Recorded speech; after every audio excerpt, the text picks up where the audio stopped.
Eloheinu melech haolam, asher kedishanu b'mitzvotav, v'tzivanu la'asok b'divrei Torah. I always love to see you, but it really is special to see you today. That is very, very, very nice. Let me go over a little bit of the routine, okay, for today. Today our class begins right now, and it ends at 9:55. 9:55, okay? At 10 o'clock, I am going to begin a Shabbat festival service, which I think could best be described as a mini service. There are several reasons why it's mini. One is I can't sing. I can't sing worth a darn. So I will attempt to sing a little bit here and there, and you will, like shrink in pain. Fine, that's okay. But as long as I admitted it up front, there's no fooling around. 10 to 10:45 will be the service. No sermon, no Torah reading. The hard part is no sermon, but no Torah reading. And we're just going to move gently, and we can even chat 45 minutes, and we'll end with Kaddish and the Kaddish list then. Okay? We'll end with Kaddish and the Kaddish list then. The origin of the service, kind of reflects who we are in this group. There wasn't a scheduled Saturday morning festival Shabbat service. And I, innocently raised the question, like, what kind of a shul is it that doesn't have a Shabbos festival morning service? And the answer was very welcoming and very easy. And Don Levy is on with us today. And Don is the head of all of the, hi, Don, he had to show his picture. Okay, there's Don. And he's head of all the IT at Wilshire. And the good news is that we've had no time at all to rehearse. So we may be showing sharing the prayer book with the festival morning, Shabbat morning service. We're going to use this prayer book, and hopefully we'll be able to screen share. And if not, we'll just cope.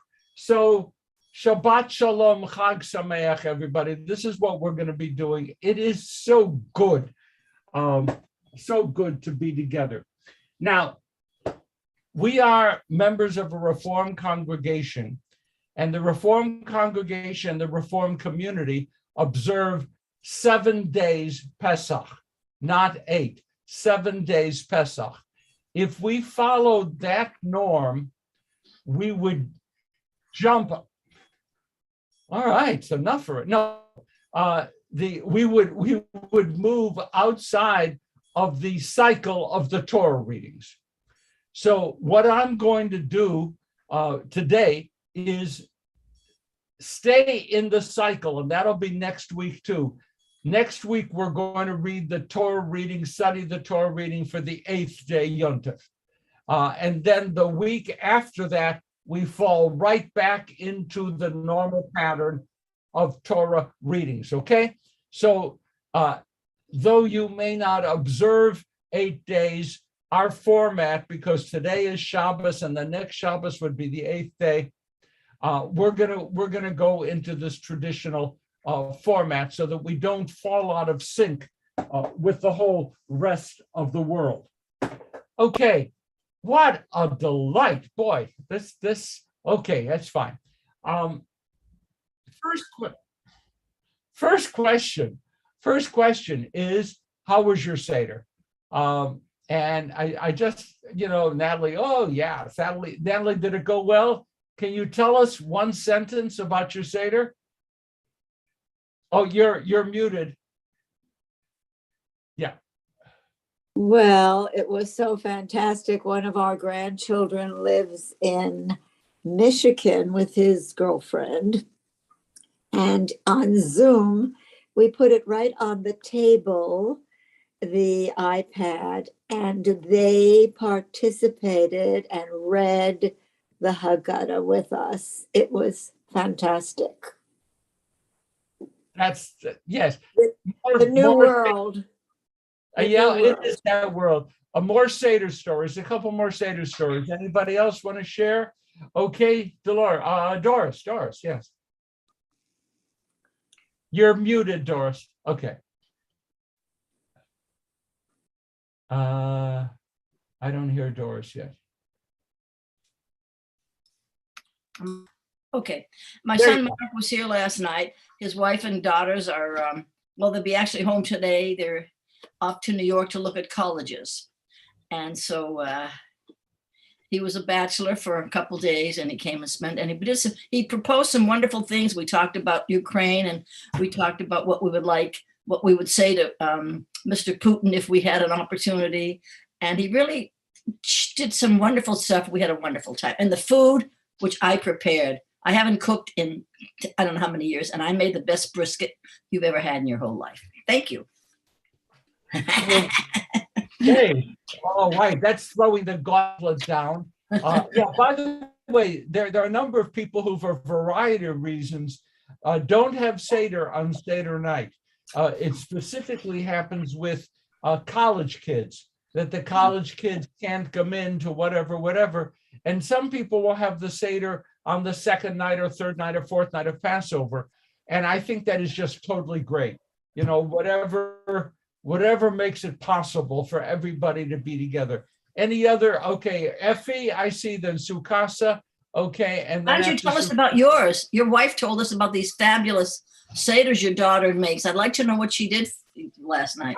I am interested in Effie and Sukasa Okay. and Cindy. You'll tell us afterwards, right? I'll tell you afterwards. But let's make it quick, just short sentences. Yeah, I went to a Seder at Chabad, the rabbi's house, Oh, and On it San was very Vicente? nice. on San Vicente. How many people were there? Oh, about 15. Super. And how did they? Well, the serve- rabbi himself he and his wife and is having 8 kids. 8. Wow. Yeah, that pretty much filled the house. Okay. Okay, very good. Great, Effie. Sukasa? Well, we had a small group because my sister-in-law had knee surgery, so we were small, but I had my grandsons make the potato kugel. Mm. It was really a joy. They're identical twin 16-year-olds, and it was really fun. We sat there relaxing while they were cooking. Oh, fabulous. That's fun. Yeah. That's Cindy? Since my daughter is due any minute and very nervous about COVID, we ate at her mother-in-law's house because she's kosher, and 20 of the guests sat inside and our immediate family sat outside, and we Zoomed the service from 5 feet away, because what else can you do? And then tonight I'm doing a chocolate Seder for the grandkids. Chocolate. Oh, that's wonderful. That's great. Merle? I want to hear more about the chocolate Seder. Yeah. I'll email it. If anyone wants it, let me know. I'll email it to you. This is a kid's chocolate Seder. There's another one for adults, but this is like you dip the strawberries into chocolate. You have Cadbury eggs instead of the egg. The Harosis is chocolate pudding and nuts and marshmallows. Wow. Oh my God. It's just since they had a real Seder last night, I want to do a fun, different Seder tonight. That's fabulous. Cindy, send it to Merle. us, would you? Merle? Oh, wait. Oh, okay, go on. So because part of our family is out of town at a karate competition, Gabby is here, and in between all of her dance classes and preparation for some national stuff, we started getting Seder ready last night, and we didn't really do, she did like a kid's Seder from the one from Sunday school. And then the kitchen right now looks like a Passover warehouse. It's got everything is everywhere. And when this class is done, I'm going to bow out of services so that I can go start cooking while no one's home. And then I just got a text from Sharon that Sasha won all 3 of her events this morning, and she is the USA Gold Champion for her age group and belt level for the USA. Fabulous. Karate Congratulations. It's wonderful. If I look like I'm crying, I am. And fortunately, she sent the text and the awards to Arnie and Gabby, who are out. He's out taking her and getting her lunch and taking her to dance. So Fantastic. it's okay that they're gone. We don't know why they chose to do this over Passover, Easter weekend, but you know, it's like Rabbi just said, you know, not everybody has it on the first night. So we're doing it in implements. That is fantastic. Tomorrow night, our Sounds extended terrific. family. Congratulations. Okay, And all of us will be Cindy, are together. you gonna post Oh, how people can reach you for the chocolate Seder? did he go into Okay, the- I'll put my email in the chat. And then if you Perfect. want it, this is the children's version, and it's all over the internet apparently, but Yeah, It's You a let me really know. cool event, fun thing to Good. do. so you'll put it into the chat. People will contact you directly, and that'll work well. I'll take one more Seder. Anyone else want to share something about Seder? Okay. I see Mara and Harv. Okay, and then Roy, and then we'll stop. So last night we used a new Haggadah that we'd never used before. We got the Mishkan Haggadah from CCAR, and it's really, really wonderful. We Super. highly recommend it. I haven't seen it yet. Okay, No. that is great. That is great. Roy? I guess I want to particularly say how happy I am that I've been embraced by the community because I'm a convert. And yesterday when we were at Torah study, somehow people found out that I hadn't plans for last night. So Risa reached out and said, come to our Seder. Someone else who is here, I'll put them on the spot, but reached out as well. And so I went to their home and it was so welcoming, and I had a lovely, lovely time. Oh, that's great. Congratulations. That's great. That's Torah study right there, right? That's Torah study. Fantastic. Aviva had 50 of her closest friends at the Seder, and it was a potpourri. There were Christian chaplains. There was a Presbyterian minister. There were members of our family. There was a rabbinic student from HUC and his wife. There were people representing a broad spectrum. There were people we had never met before, and we had people from the Wilshire Boulevard conversion class, and we had people from the Wilshire Boulevard B'nai Mitzvah. There's a B'nai Mitzvah coming up next week or something, and some of them were present as well. So it was, and the best part, I don't mean to brag, she had a petting zoo.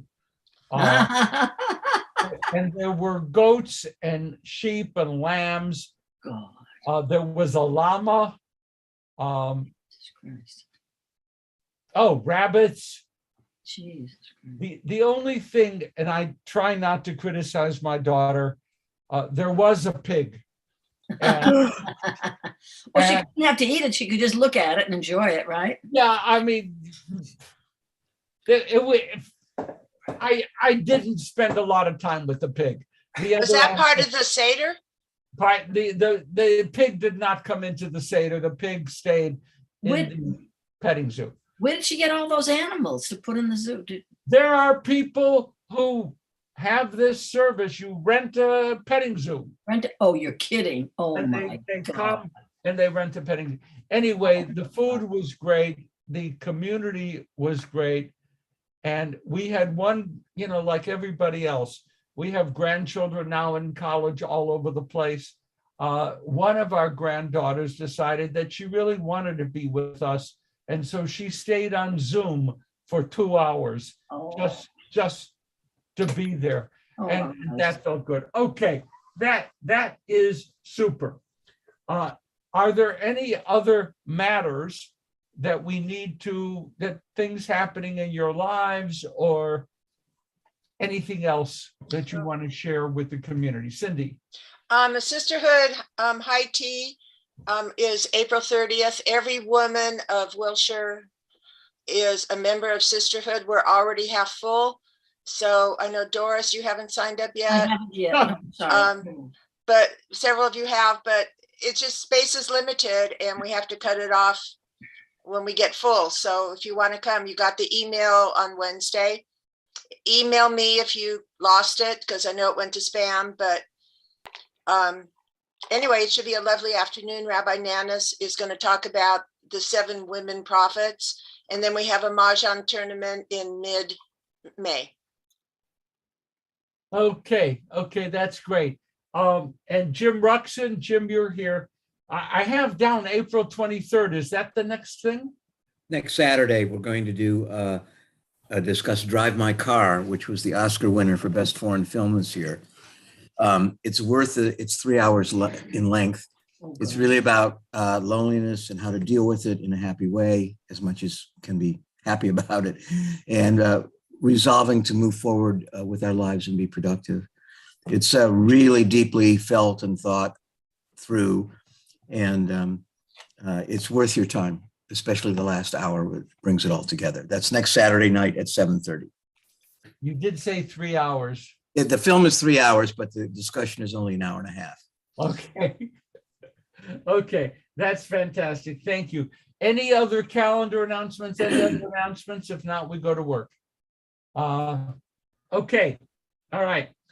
We are going to, again, because this is Shabbat Yom Tov, we are not reading the regular cycle. We're going back to Exodus chapter 12, verse 21 and following in the Plout 412 and in the WRJ 366. So again, Exodus 12, 21. 21.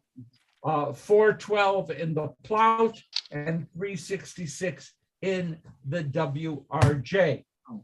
And not to be surprised, I mean, what do you think the rabbis would have selected for a reading for Pesach and Shabbat? It deals with the Exodus. It deals with the Exodus, and we're going to read a little bit about it and pick up on some interesting things. What do we have here? Exodus 12, which is not the same as 21, right? That goes differently. Exodus 12. Yep.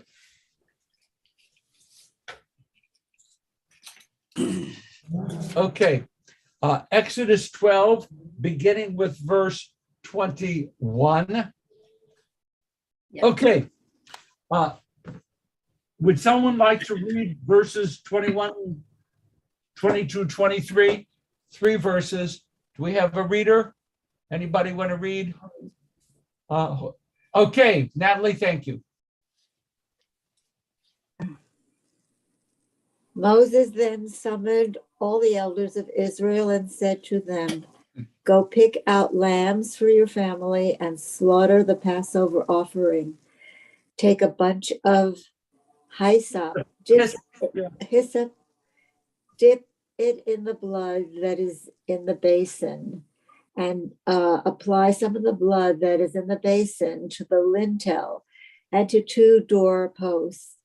None of you shall go outside the door of this house until morning.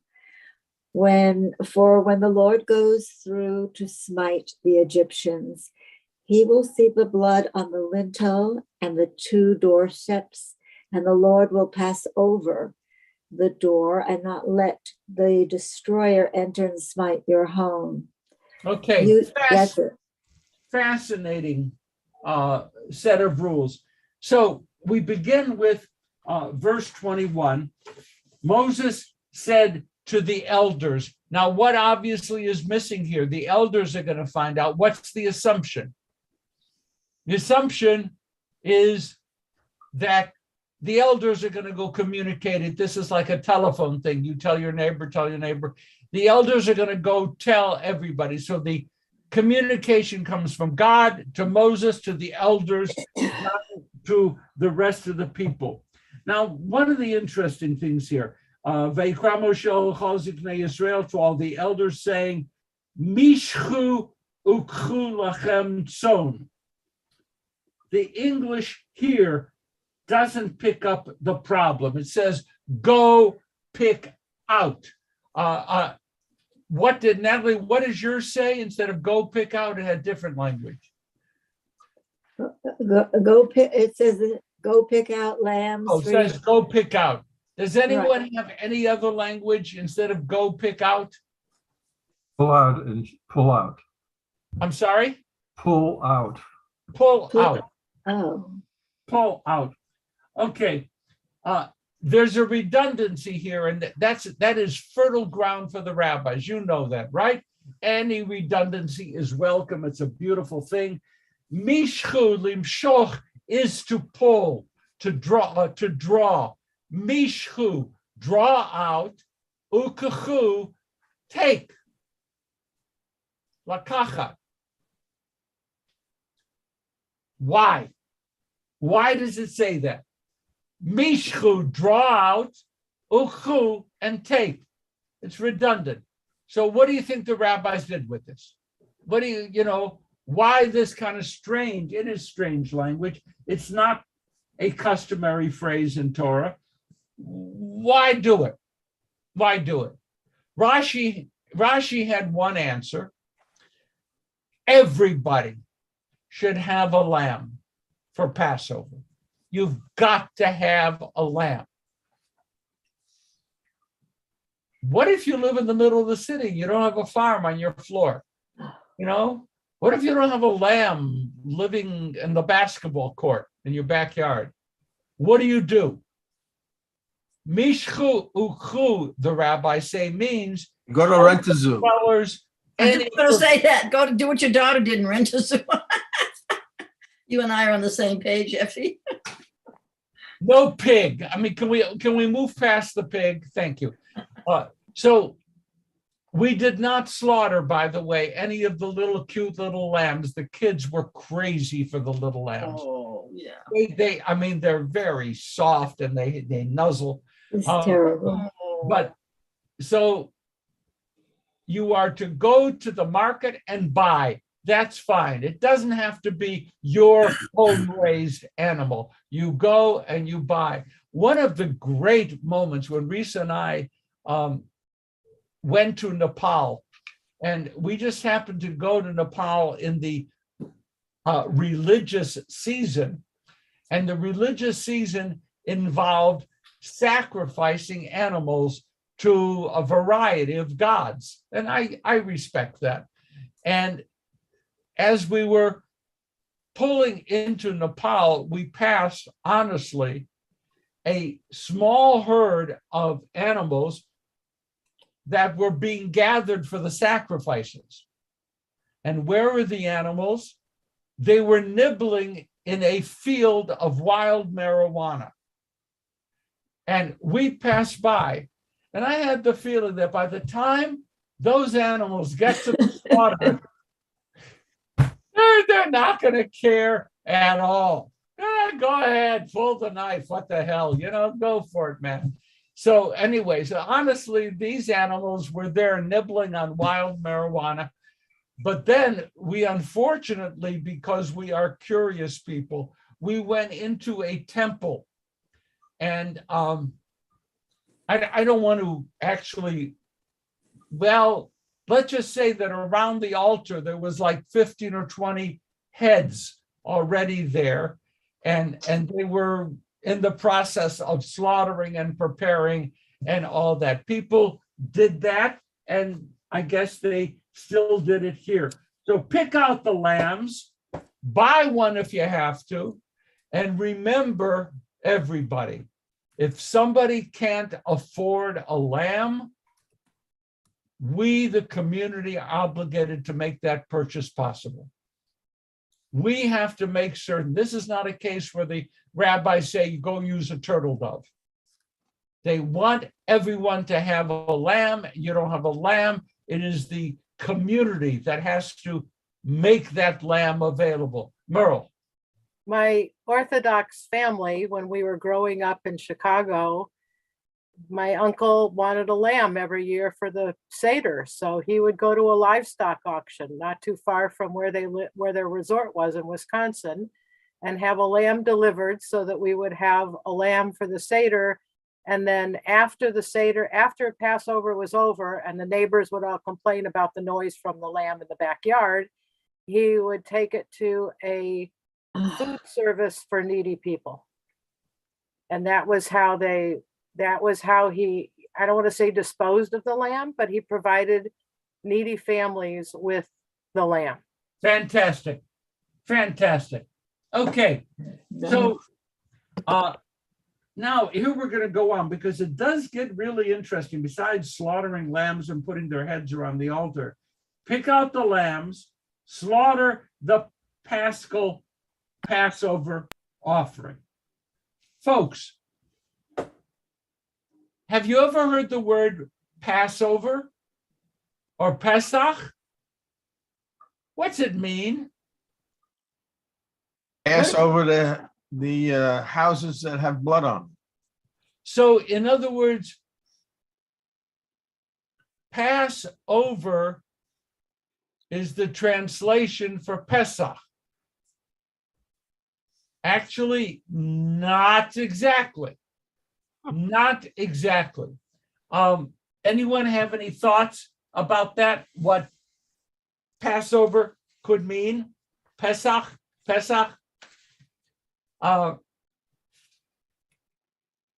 It has these varieties. It means to limp around. It means to hop. It means to jump over.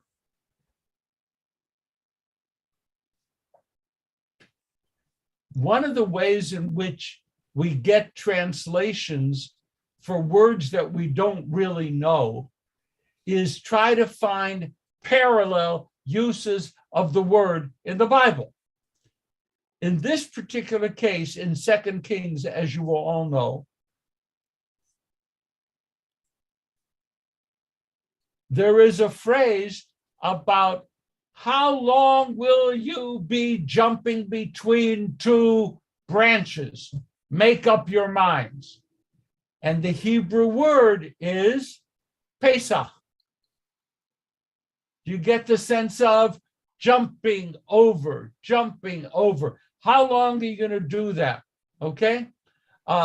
Pesach is a very interesting word. Passover is an English word that was attributed to Pesach, but doesn't exactly belong to it. So it also, by the way, the word Pesach shows up in the Bible with other meanings as well. Not only does it mean Passover, it means spare, it means leap over, it means limp, it means hopping. It means all of those things. That's what Pesach means, translated, given to us as Passover. Okay, now apply some of the blood that is in the basin to the lintel and the doorpost. Please, we're going to do a reverse translation. What's the Hebrew for doorpost? What's the Hebrew for doorpost? Isn't it mezuzah? Yeah, that wasn't meant to be a tough question. Yes. Okay, by the way, I see people here. I see David, welcome. I saw Fern come in. Marina is here. Karen, Ray. I just want to make sure that I have acknowledged Barbara's there. Okay, make sure that I say hello to people. Okay, so yeah, so a mezuzah is not the thing that you nail to the doorpost. It is the doorpost. The lintel is the thing that goes across the top, and the doorposts are the things that come down like this. So you are to put blood on the lintel and on the doorpost. And read what follows next. None of you shall go outside the door of your house until morning. For the Eternal, when going through to smite the Egyptians, will see the blood on the lintel of the doorpost, and the Eternal will pass over the door and not let the destroyer enter and smite your home. There are a bunch of problems here, right here, in this nice, sweet little 2 verses. Don't go outside the door of your house. This is going to be the slaying of the firstborn. Don't go outside. What is that saying to you?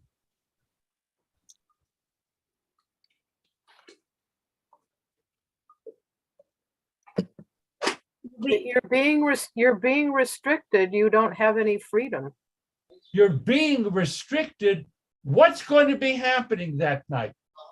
Killing of the firstborn. Well, You'll be saved, but others will not who don't. So Leaving- God won't know who the Jewish people are and who the Egyptian people are. Mhm. That's right. Don't go outside the door. You go outside the door, you're going to be killed. All the firstborn are going to be killed. Wait a second. I'm Jewish. I give to Federation. You know, I'm Jewish. And no, it's fascinating here. Oh, okay, Marina. I think for me, the feeling is your home is your sanctuary. I'm sorry. I don't have a feeling. I don't have a feeling that you are sequestered in your home. I have a feeling your home is your sanctuary. Okay. You're supposed to take blood and put that on the lintel and on the mezuzot, right? And you stay in that. Why is that necessary? I have a strange picture of God who really could use a pair of glasses. Can't you tell that's a Jewish home? This is not. You're God. You're in charge. You created the whole world. Okay, Ray Kasaran says, with all due respect, I love people who start with all due respect because that means he disagrees, right?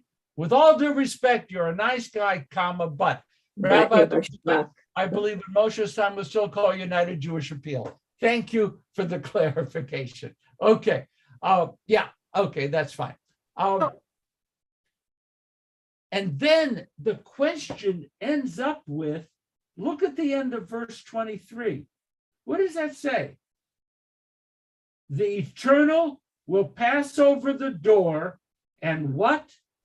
Not let the destroyer enter and strike your home. Again, I ask, what's going on? You know, we have the image of God rumbling through Egypt, killing all the Egyptian firstborn sons, fine or something. Who is this destroyer? In Hebrew, mashchit. Mashchit. It's a very nasty word. It means destroyer. The translator does what with the word mashchit? What does he do with it? It is a he. What does he do with it? Capitalizes it. What does that mean? God. Pardon? God. And the Eternal will pass over the door and not let the destroyer enter and smite your home. The destroyer is not God. I mean, it's pretty clear. Okay, Fern. This may be off base, but when I think about putting a mezuzah on the door or putting some notice on the door that the outside world can see, it speaks to me not of sheltering in place, but of announcing to the world, having the courage to announce one's affiliation to a people that are often loathed, to having the courage to put it on the door. I know, my mother, who was a Holocaust survivor, wouldn't do that. She wouldn't put it That's on the right. door Neither outside. would I. Inside, she was afraid. And so I think about it not as sheltering one, but as putting oneself right out there and saying, I'm a Jew, God will take care of me, and I'm announcing it to the world. That's very funny, because when we moved into our apartment here on the 7th floor, no one had a mezuzah. And we put a mezuzah up, and then it metastasized. Mezuzah began appearing in all other kinds of places. Fine. I see David. Well, to answer your question about the destroyer, the commentary here says that it's death personified, later called the angel of death. Do you agree? The angel personified. No, death personified. Death personified. The angel of death. Do you agree? Do I agree that's possibly what they meant? Yes, I agree that's possibly what they meant. Do I believe that there's an angel of death? No. The question is, who has agency here? Who's running the show? God and this destroyer. And wait a second, aren't we monotheists? Who is this other being that has power in the world? Okay, I see a bunch of hands. Sue Casa first and then Ray again. Yes? Okay. It's like Earl. Subcontracted to this destroyer person thing. Because he doesn't want to have blood on his hands. Yeah, and if that guy is like a lot of other subs, he won't show up for 6 months. But yeah, okay, I got that. Then I see Ray, then Marvin, Harvey, and then Merle. I think Myron and Harv were in line before me. Okay. Go ahead, Laura. I was just going to say that the destroyer is each of us. If we don't observe what God asks us to do, then in essence we kill ourselves. We kill our spirit. We kill ourselves as Jews. So you're saying that the destroyer is metaphor. It's metaphor. It's metaphor and truth. I mean, we are the destroyer of ourselves. Ray? There's so much running through my mind right now, and I wish we weren't on Zoom, but we're all sitting around with Slivovitz or something and could just kind of really unpack it, because there's just so much that is troubling and fascinating me right now. But I will content myself with sort of engaging, and I didn't see who made the comment a couple of moments ago about calling attention to the footnote, destroyer, death personified. Who was it that saw that footnote? Who said death personified? Yeah, it's not important. I just want to credit the member of our Chevra here. Okay. So I find myself rarely impatient with Gunther Plaut at this moment. He's dead. Okay, so it sounds like the destroyer got him. Anyway, Yeah. I find myself impatient with him in the same way that it irritated me in college to read some of the Norton anthology footnotes, and they would say, this word has a ribald connotation. And anyone, I have to say, who uses the word ribald has never lived ribald. But that's another problem. I am finding here that this is tautological, and that frustrates me. Destroyer, death personified. Tell us something we don't know. We are looking at the footnote because we seem to be seeing death personified, and you say, oh, let me explain this. That is death personified. And that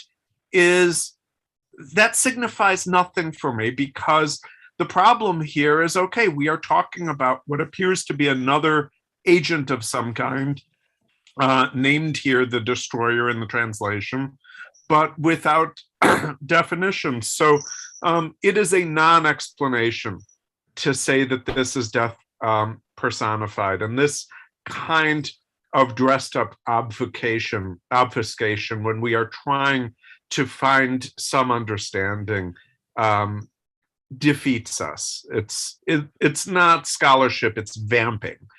And I don't know what to do with this problem, but I am fascinated, newly fascinated by the question of the destroyer and the sense, as Stanley has already shared with us, that there is some ambiguous power relationship between Adonai and whatever this being is. And the idea that somehow some negotiation has to take place or be presumed is fascinating. And because I don't have anything useful really to offer, I will just leave on one half-baked observation, which is, I sense, but I don't know if this is what's going on, that this is a stab, a mythological stab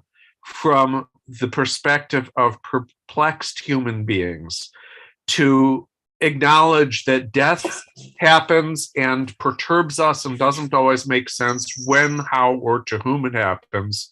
And so in our lived experience, death is something that seems to have power that we are not equipped to explain.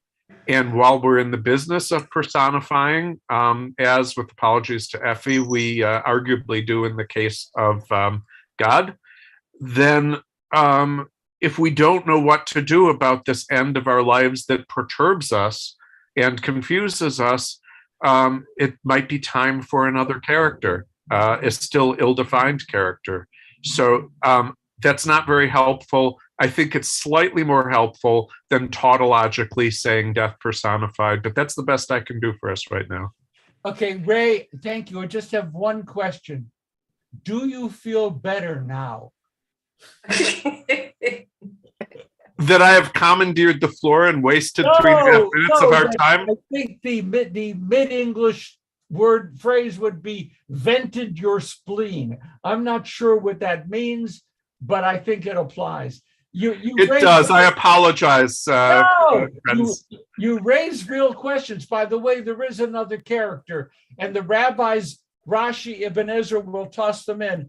Not only is there the mashchit, the destroyer, not only is the what Tevye would have called the malach hamavis, the malach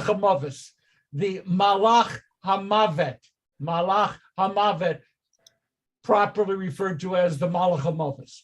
Not only is there the angel of death, but one that I grew up loving because it just sounds good, the malach habalah, the angel of destruction.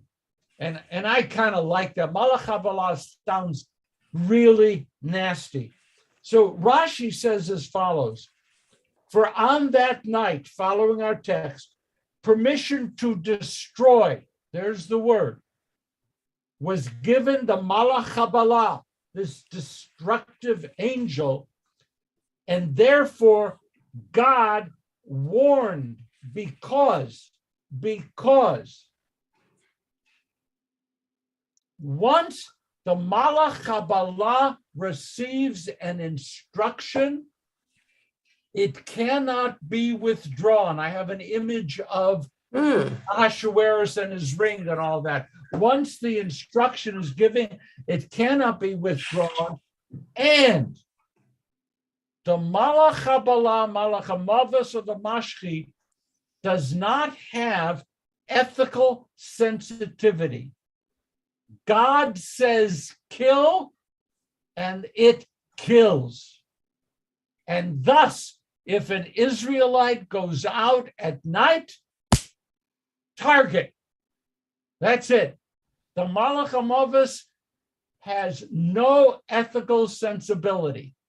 And in this case, despite, and I certainly agree with the pridefulness of a mezuzah, and I live with that, but in this particular case, the blood is protection. In this case, the blood will protect you from a non-ethical destructive force released by God. And that's what was going on. And there's more. We have to do more. And we have just a few minutes left. I see some hands. Okay, let me just see. David, do I see your hand?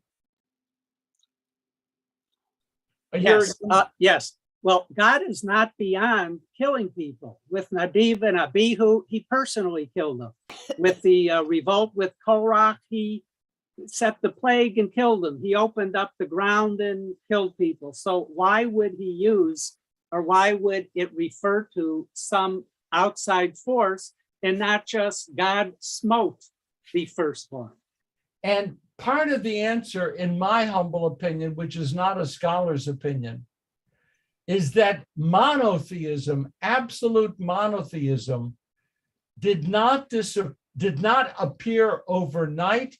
It was an evolving process, and a bunch of the gods that were hanging around were demoted to angels or God's assistants, and later on, they too would eventually be subsumed within the Godhead.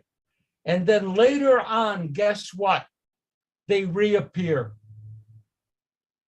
Because we have, I don't want to go into the philosophy here, we have a great problem with an infinite, absolute, non-material God having any way to contact a material world. And that's how these intermediaries keep popping up. Keep popping up. I want to point out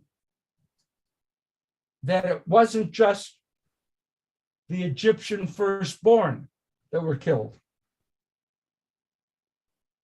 It was the firstborn, according to the rabbis, of every person in Egypt. Other slaves, visitors, anybody in Egypt who had a firstborn, that firstborn was killed. Cattle, firstborn, killed. What does this raise for you folks? What does this raise as a question? Merle. The question to me, well, I have two things. The question that you just asked to me is, did the killing of the firstborn, did they not want generations to continue? That's what I'm thinking. Okay. The second thing is, and I'm not being facetious here, where blood is part of the Seder, do people put blood out like on their doorpost? In today's world. To my knowledge, there is no such phenomenon. Now, Okay. I'm not sure. Samaritans, I think the Samaritans do. They slaughter lambs for Pesach, and they do smear their doorposts. I believe that is correct. But it has to be from the slaughtered lamb. That's from that lamb, yes. Okay. You can't go to your neighbor and say, "Can I have a pint of blood?" No. Hey, I mean, I draw blood 5 times a day with my diabetes. I could take my blood and put it out there, but I don't think that would be too cool. Merle, you're a lamb, but not that kind of lamb. Thank you. Not that kind of lamb. Okay. I have such ethical trouble with this description of who was killed. Every firstborn in the boundaries of Egypt, big country, lost a firstborn. A caravan moved into Egypt from God knows where. Boom, they're smitten. Cattle, they're smitten. There is no connection between smitification, that's a made-up word, and a deed. You can say that the Egyptians deserved it because they supported Pharaoh who did these terrible things. You could say that. But you can't say it about all the others. And not only that, the Israelites who were outside their home would be smitten. This is a terrible scene. And just because, I'm sorry, Fern does not see it as terrible. I see the world operates like that. The Holocaust operated like that. There's no connection. We just have a religion that keeps trying to make connections between how people behave and what happens to them. It's the same. You're trying to do that in some places and not other places. I don't see it. It's just the world operates. The destroyer is death, and death is not, it's not ethical. It just is. Death is not ethical, and it just is. And I have to agree with you. Death is not ethical, and it just is. Effie, did you have a comment? Yes. You said any Jew who went out. Did that Jew who went out have to be a firstborn to be slaughtered? According to it's a mixed question. I'll tell you this. Because the rabbis will then go on to write that nighttime is the time for demons and wild beasts. Now, this is medieval, and let's see, I'm trying to get whether this was a Rashi. I think this was a Rashi. Rashi said that there were deaths even in the houses of families that had no firstborn sons, because in the place of that, the senior figure in that house was slain. So it wasn't just firstborn. And the Jewish tradition lists so many different kinds of night spirits that make life complicated. We have night spirits. We have a Dybbuk. A Dybbuk could be a night spirit.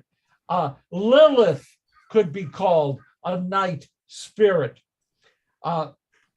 I grew up believing that mazik was a Yiddish word for a lovely, sweet little child. And I was frequently called a mazik.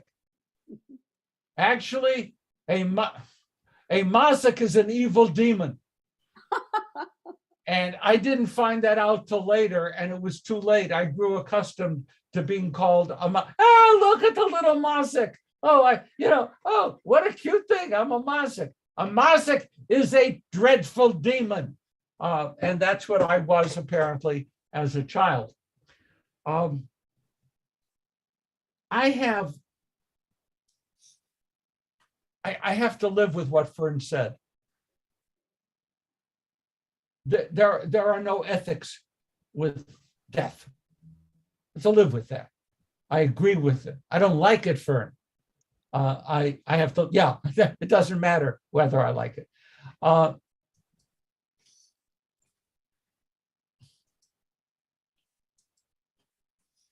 I sometimes wonder what lessons we are teaching our children when we expound about the angel of death going through Egypt, killing all the firstborn Egyptians.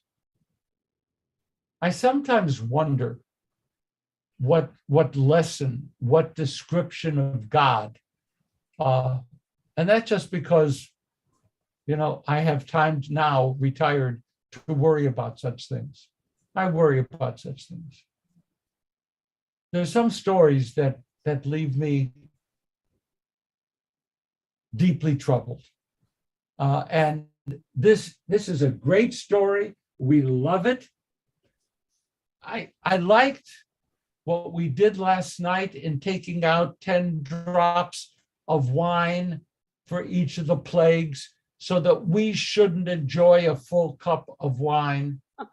In my family, we used a finger because we're lower class. Other fancy people use spoons, but we take the blood out, we take the wine out.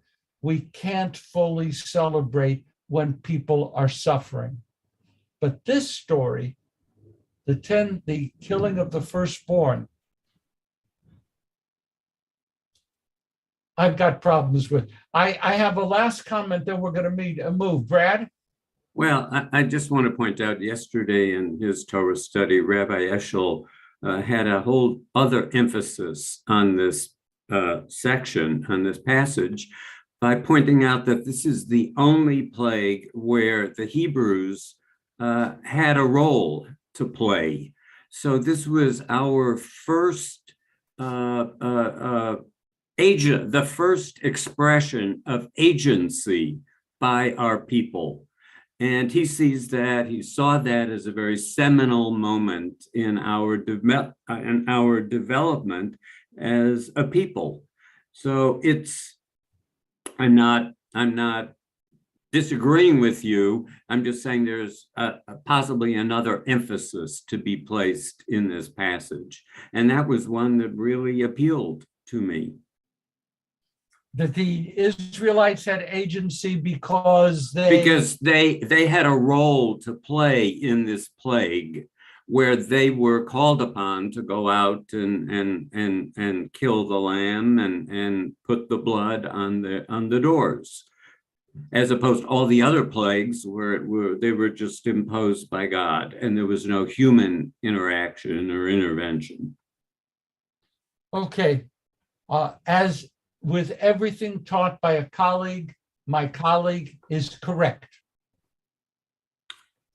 No, I am agreeing that David has a fine point there. I just want to leave because we're going to start the service in a second. There are so many places in the Torah that we skip over or we read quickly and we just don't give. This is a window into how people viewed God, and as to how people viewed divine justice, as to how people viewed the interaction between God and the Jewish people. We read the story of the plagues, we zip through it, wonderful. And today, we got to go. Today, I think, got an insight how important the work that we do is in drilling down into the text. Shabbat Shalom. The service is going to begin as soon as I take my tallis and put it on, okay? And for those of you who are going elsewhere, there's never a requirement, but we're going to be doing this.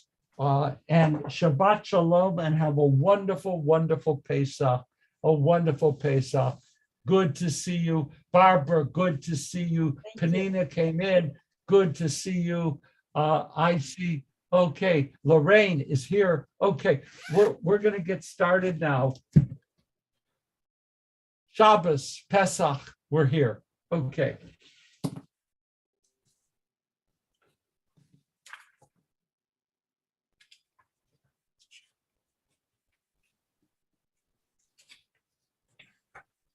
Shabbat Shalom, everybody.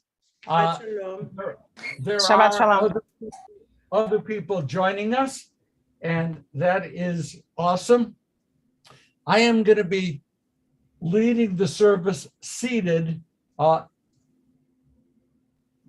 and that's going to be just fine. Welcome you all. The book that I will be using and guiding the service from is Mishkan Tefillah, the Reform Siddur, the complete one that has all the Shabbat and festival services in it. And we're going to begin on page 414. Page 414. Oh, Don, you are great. Look at this. Screen sharing is working. Don, you are fantastic. I just, for those of you who may not know me, I do not sing in public. I don't sing in the shower. I don't sing anywhere. I am going to try to guide this very simple, informal festival service, 45 minutes, and just to love doing it with you. And if you're looking for high quality, Modeh ani lefanecha melech chai v'kayam, shehechazarta bi nishmati b'chemla rabba emunatecha. Together, oops, it went. What happened? The screen share went? Oh my God. Oh, no, let's go back. Go back to Modeh, page. Don, we lost Modeh. Okay, page 414. I don't know what just happened. Okay. My Kindle app just quit, so I will resurrect. Okay, resurrection is certainly part of what happens. I offer thanks to you, ever-living sovereign, that you have restored my soul to me in mercy. How great is your trust. Modeh ani lefanecha. I give thanks to you. We turn to page 418. Matovu ohalecha Yaakov, Mishkanotecha Yisrael, Va'ani barov chastecha avo vetecha, Eshtachave el heichal kodshecha b'yiratecha. How goodly, how fair are your tents, O Jacob, your dwellings, O Israel. I, through your abundant love, enter your home. I bow down in awe at your holy temple. Adonai, I love your temple abode, the dwelling place of your glory. I will humbly bow down before Adonai, my maker. As for me, may my prayer come to you, Adonai, at a favorable moment. O God, in your abundant faithfulness, answer me with your sure deliverance. Matovu ohalecha Yaakov. The words of Balaam in the book of Numbers, speaking to the Israelites whom he was supposed to curse. He looked out at our people and said, how goodly are the homes within which the Jewish people dwell. Page 422, I have favorites. Page 422 is one of those.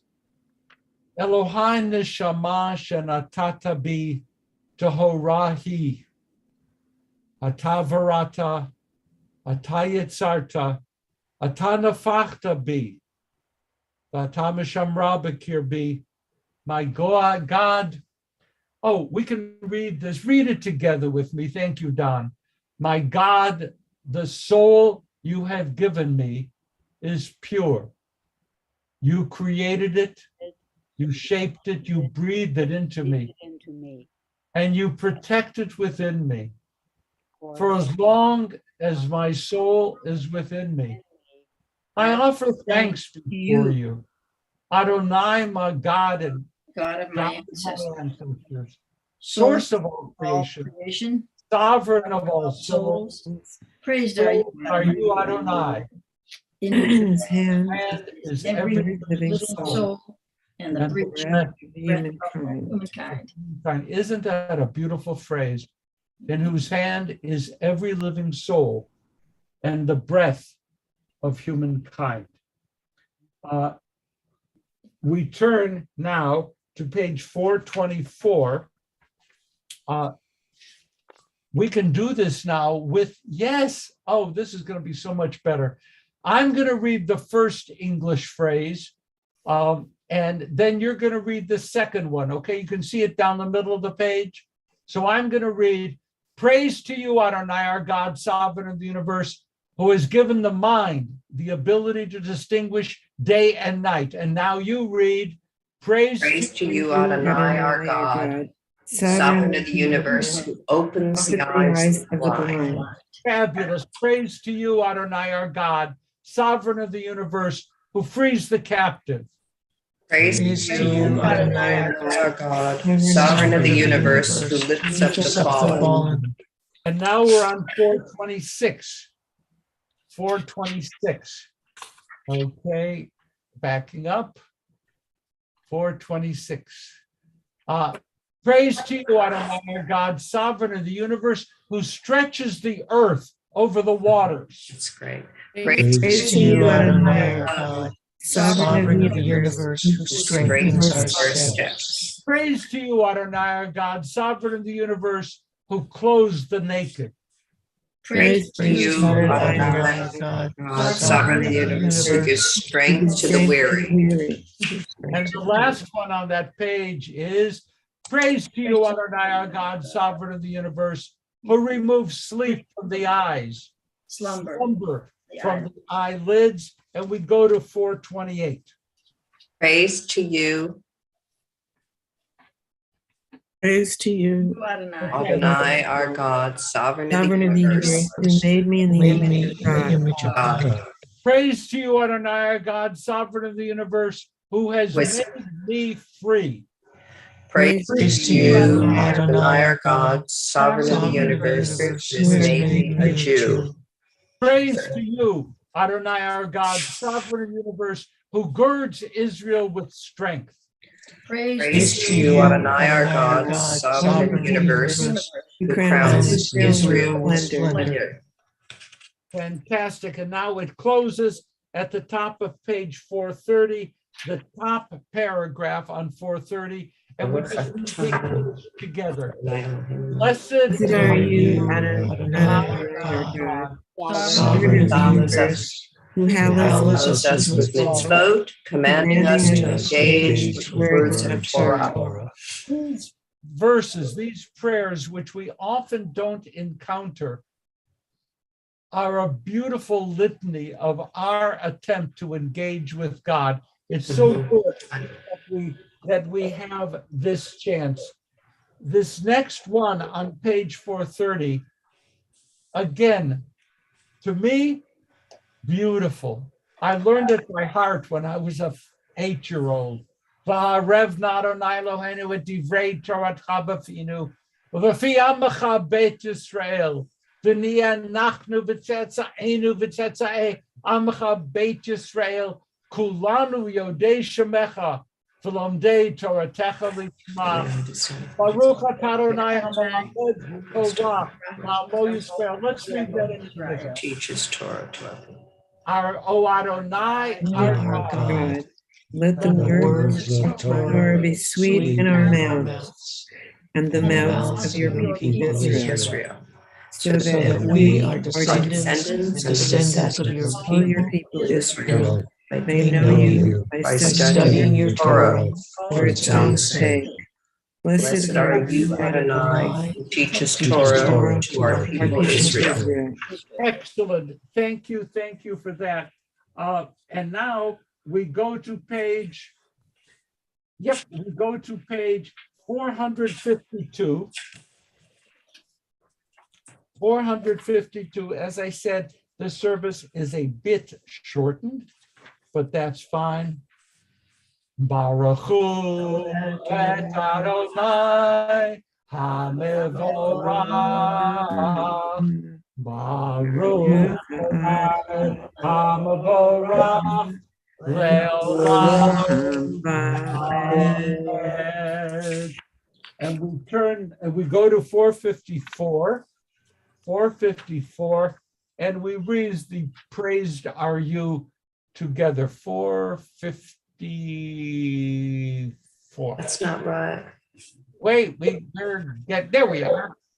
Okay, together. Praised are You, Adonai, our God, sovereign of the universe, creator of light and darkness, who makes peace and fashions all things. In mercy, you illumine the world and those who live upon it. In your goodness, you daily renew creation.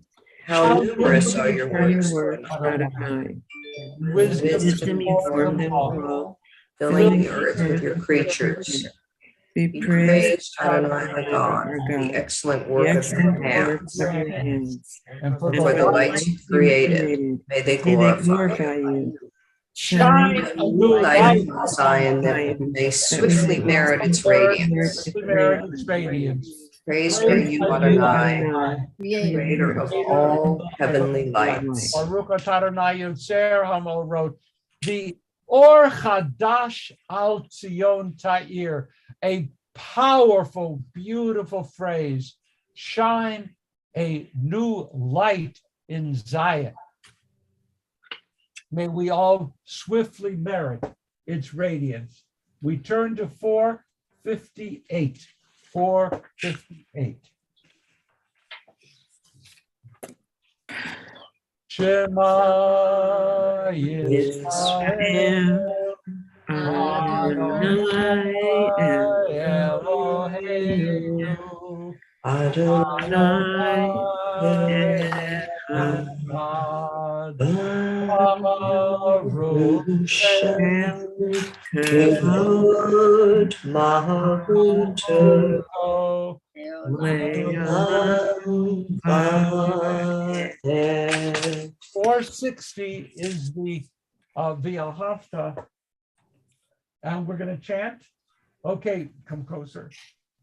Ve'ahavta Adonai Elohecha Bechol levavecha v'chol nafshecha v'chol meodecha ve'hadud hadarim ha'ele asher anosi betzarecha hayom alevavecha Veshinantam levenecha, vedibartam maham, veshita habiletecha,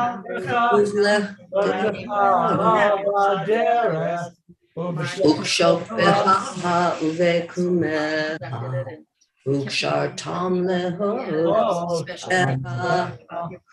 Deha yule totafu,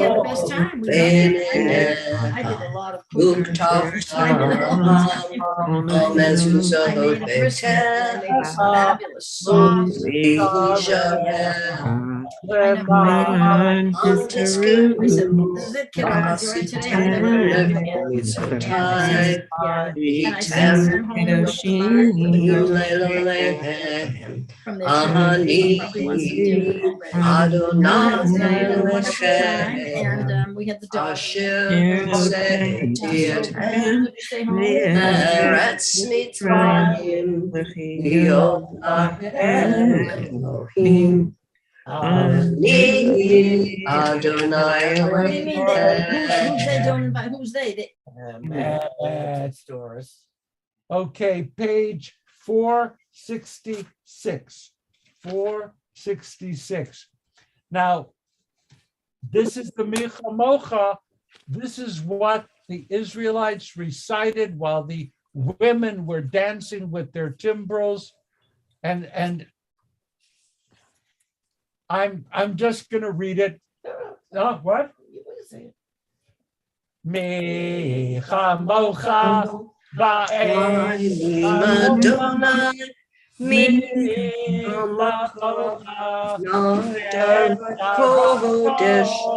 Kodesh Nora Tehilot Osebel Nora Tehilot Osebel Shira Hadasha Shimcha Asfatayam Nahat Kulam Hodu Be'lichus Ve'amru Adonai Lo Le'olam Sur Yisrael, Kuma be'Israel, Uvdei Chenumecha Yehuda Yisrael Go Aleinu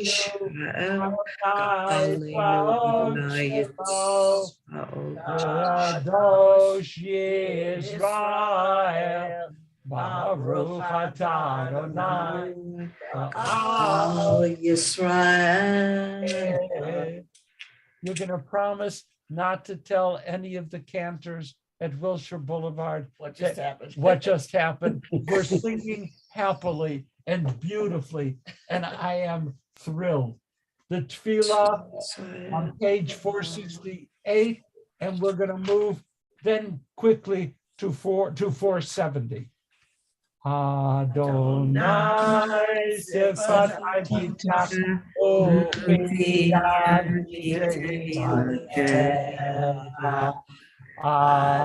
Adonai, open up my mouth may praise. Baruch atah Adonai Eloheinu Eloheinu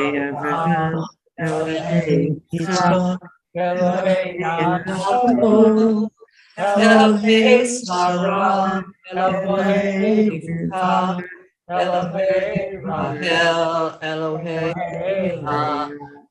Gadol, Hagibor Behanuna, El Elyon, Borei Chasadim Tovim, Vekudei Ha'od, Vezokei Malchut, Umevi Kila Lefnei B'neihem, Leman Shemo Be'ahava, Melech Kosev Mashiach, Baruch atah Adonai, Magen Avraham Ve'Yisrael, Ani Le'olam Adonai, Le'olam Adonai, Rav Hoshia, Mehakel Hayim Behesed, Mehayeh Hakul Berachim, Sof Meferlim Rufei Holim, Umatir Asurim, Umekayem Emunah, Michamoka Ba'ogevuro, Umito Bela, Melachini, Umekayem,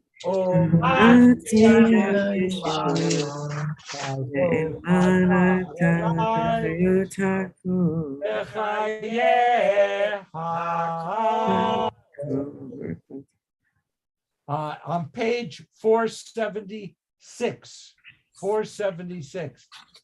Kaddish et Shimcha ba'olam,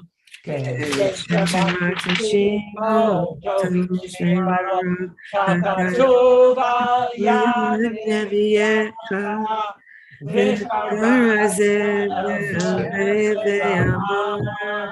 Kadosh, Kadosh, Kadosh, Adonai Tzevaot, Melech ha'aretz, Tzevaot, Adhir, Adonai, Adhir, Shimcha b'chol ha'aretz, Baruch Adonai, Minkomo, Echad Eloheinu, Hu Avinu Malkeinu, Moshiachenu Yashmienu Berachah Beinei Kol Chai Ani Adonai Elohechem Yimloch Adonai Le'olam Elohai Yitzion Ledor Vador Hallelujah Ledor Vador Nagi Kolecha U'Netzach Netzachim Kasher Matish Le'Simcha Eloheinu Me'inu Lo Yamush Le'olam Va'ed Baruch Atah Adonai Kadosh. Fabulous. Page 478. We're just going to read the special inclusions for the festival. So that's in the middle of the page, and we can do that. Yeah. Okay. And Vatiten. Oh, right. Vatiten lanu Adonai Eloheinu b'ahava. Here we make the insert. Shabbatot limnucha, moadim l'simcha, chagim uzmanim l'sason. Et yom hashabbat hazeh, v'et yom chag hamatzot hazeh, zman cherutenu, mikra kodesh, zecher l'tziat mitzrayim. In English, you have chosen us in love and favor by making us holy through your mitzvah and drawing us close to your service. That Through us, your your great great and holy name may become known in all the earth. In your love, Adonai our God, have given us Shabbatos of rest, feasts of gladness, and seasons of joy. This Shabbat day, and this festival of Pesach, season of our freedom, to unite in worship and recall the exodus from Egypt. Page 480. Page 480. Page 480. Page 480. This is so much fun. And we're going to read the English only, and then down to the bottom of the page. Our God, God of our ancestors, mindful of your people Israel, and recall our merit for good and grace, and loving kindness and compassion for life and peace on this festival of Pesach. Zochreinu Adonai Eloheinu Amen. This day, remember us for well-being. Amen. Ufakdeinu vo livracha. This day, bless us with your nearness. Amen. V'hoshienu vo l'chaim. Amen. This day, help us to a fuller life. Amen. Amen. Amen. Amen. Page 481. 481. Okay. We got that. Whoops. We got that. We go on.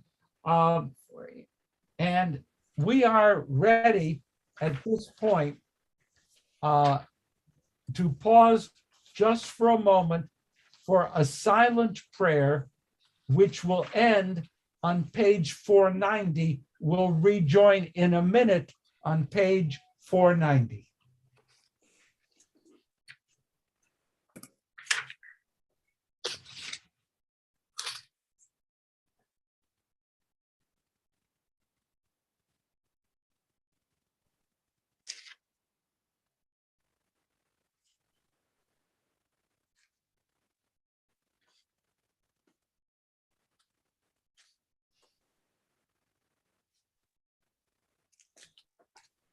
Shalom.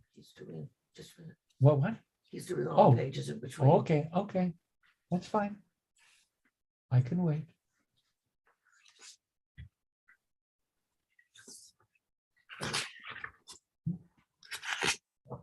Next page. Here, go. Sim shalom, tova uvracha, chen chesed, v'aleh, aleinu, ve'al kol Yisrael, ve'al kol Yisrael, amecha, Borenu yatzreinu kulanu ke'echad, be'or panecha. Ki v'yor panecha natata lanu, Adonai Eloheinu. Sim shalom, tova uvracha, chesed v'rachamim aleinu, ve'al kol Yisrael, ve'al kol Yisrael. Amen. May you see fit to bless your people Israel at all times, at every hour, with peace. Baruch atah Adonai, avarech et amo Yisrael, Paschal. We are moving now to page 560. We are not doing a Torah service or a sermon. Perfectly happy to do a sermon, but the promise was not. 560 for the Hallel, which is the special inclusion of celebratory songs from the Psalms. And it's always done on a festival, page 560. Baruch atah Adonai, Eloheinu melech haolam, asher shanu b'mitzvotav, v'tzivanu v'yikro et ahalah. Praise to you, Adonai, our God, sovereign of the universe, who hallows us with mitzvot, commanding us to sing hymns of praise. That's wonderful. We go on now to page 563.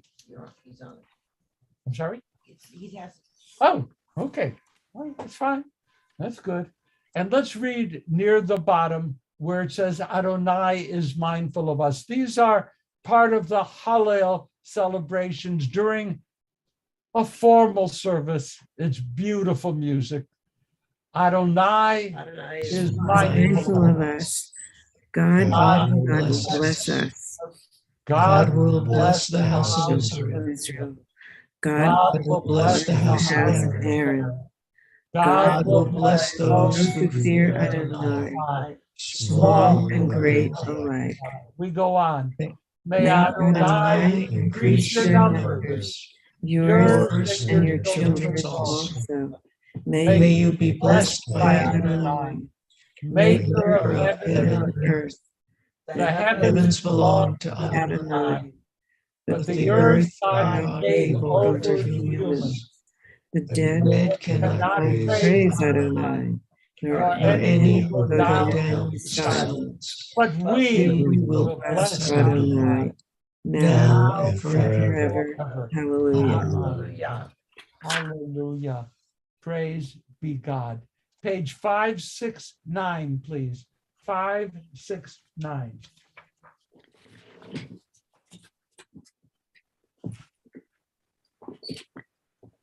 Well, you know what? I'm gonna cheat a little bit just because I love this stuff. And Don, we're gonna go all the way back to 568. Yeah, because this is such a blessing.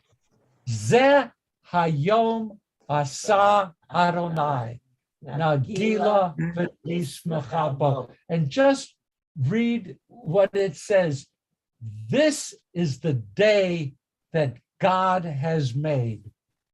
Let us rejoice and let us be happy in it.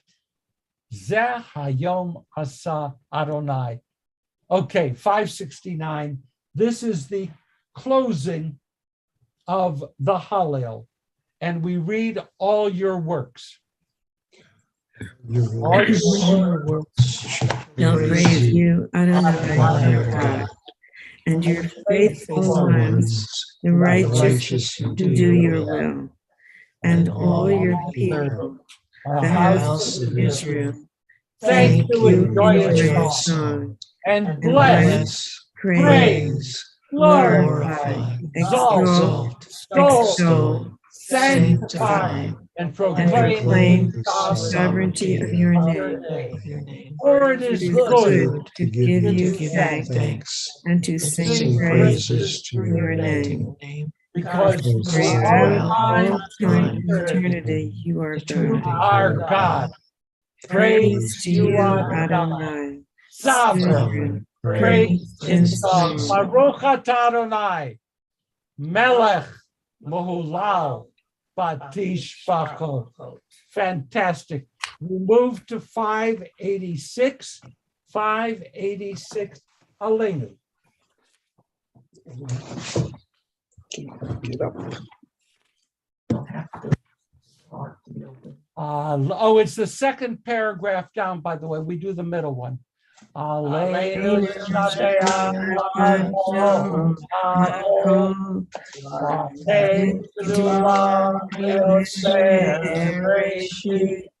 Shalom Kudoye Harasot V'lo Shalanu Kamishkot Ha'adama Shalom Sampeinu Kahem V'goranenu K'chohamonam Anachnu Korim Umishamalim Umorim L'Melech Malchei HaMelachim HaKadosh Baruch. Sorry, I messed that up for you. Oh, no one messed up. Now we're going to go to the Kaddish first to read the Kaddish list. Kaddish is on page 598. And I would like to thank a special blessing who joined me. Risa, thank you very much for keeping certain tunes on key in my head. I needed that. So thank you very, very much. Anytime. Okay. I am now going to read the list of those who have passed away during the past month.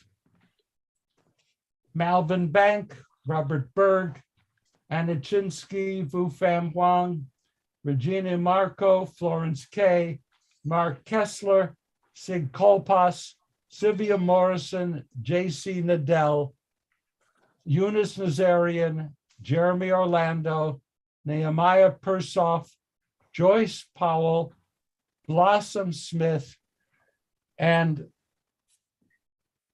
we just include in our hearts names we don't know, but all of those civilian targets who suffered and died now in the war of the Ukraine.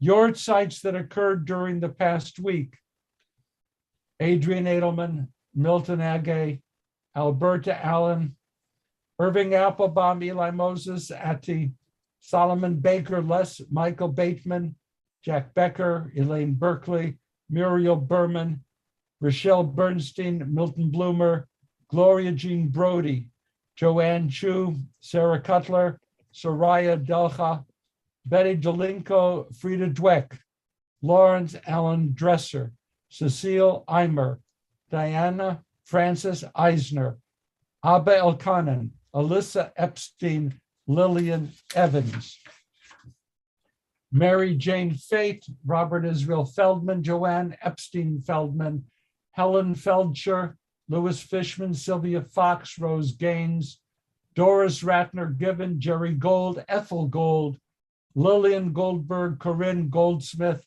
Florence Goldstein, Yetta Goldstein, David Goodman, Minnie Gordon, Lawrence Graff, Lou Greenspoon, Eleanor Guthman, Edward Harbert, Bernard Harris, David Howard, Deanne Endersky, Rose Carrots, Fayette Carpel, Lawrence Cardiganer, Sarah Kleiman, Evelyn Cosberg, Suzanne Krakow, Frank David Krevin, Edith Leonard, Pamela Lever, Alfred Levin, William Levitt, Rachel Levitt, Betty Levy, Alice Levy, Shirley Levy, Clara Lichtenstein, William Lockheim, Marjorie Gold-Megad, Sally Ruth Mayer, Helen Mayers, Edward McNamara, Samuel Miller, Barbara Minchus, Dustin Mullins, Leonard Nannis, Charles Nevels, Melinda Notkin, Ben Pivo, Ruth Resnick, John Ressler, Phyllis Rishover, Betty Rosenberg, Ethel Rosenfield, Samuel Roth, Richard Rothstein, Paul Ruxin, Rhoda Sarnat, Evelyn Schuckman, Rita Sobolski, Lazar Sender, George Schechtman, Herman Schrager, Meyer Silverman, Richard Morton Sloan, Jay Small, Jesse Steingold, Rose Tarshish, Cecia Ullman, Pauline Wax, Lewis Wallace, Jacob Winiars, Molly Dom Wittrak, Dorothy Wright, Ronald Ziff. I, of course, apologize for names that I have not pronounced correctly. If we have omitted names or you have names that you would like added, please feel free to speak their names out loud or in your heart. For all of those who have no one to say Kaddish for them, for those who died in defense of the state of Israel and the United States of America, we join together. Yitgadal, Yitgadal, Shemei Rabbah, Yamad Yisrael Kirete, V'yamich Al-Kuteh, V'chayi Kol U'Yom V'chayi Kol Beit Yisrael, V'agala U'Vizman Ari, V'imru, Amen. Yehei Shmei Rabbah B'Torah, V'olam Amei Amaya, Yitbarach, V'yitkabach, V'yitpahar, V'yitrama, V'yitzateh, V'yitada, V'yitaleh, V'yitalma, Shemei Kudusha Richu. Le'ela Mikol Birchata V'shirata, Tushbachata V'nechemata, Da'avad Yama V'yiru, Amen. Amen. Yehei Shama Rabbah Mid Shemayim, V'chayim, Aleinu V'al Kol Yisrael, V'yiru, Amen. Said Shalom Olam, Hu Yaseh Shalom, Aleinu V'al Kol Yisrael, V'yiru, Amen. Amen. While we shift, please, to a view all, let's get rid of the share. May God, who makes peace in the high places, make peace in our hearts, make peace in our homes, make peace in the household of Israel, make peace among all the families and nations of earth. And let us say, Amen. Amen. Amen. Shabbat Shalom, Chag Pesach Sameach. Thank you for allowing us to have a minion, even a younger minion. Who is there? A younger minion. Oh, Lorraine, your son is there. Okay. Okay. Very good. Hi, what's your name? What's your name? Pastor Tabarino. Okay, wonderful. Are you in the bathtub? We were in swimming classes. Oh, swimming class. Okay. Okay. And Don, wherever you are, you're a genius. Thank you very, very much for doing this at the last minute. Really appreciate it. Shabbat Shalom. Good God. Shabbat Shalom. Shabbat Shalom. Shalom.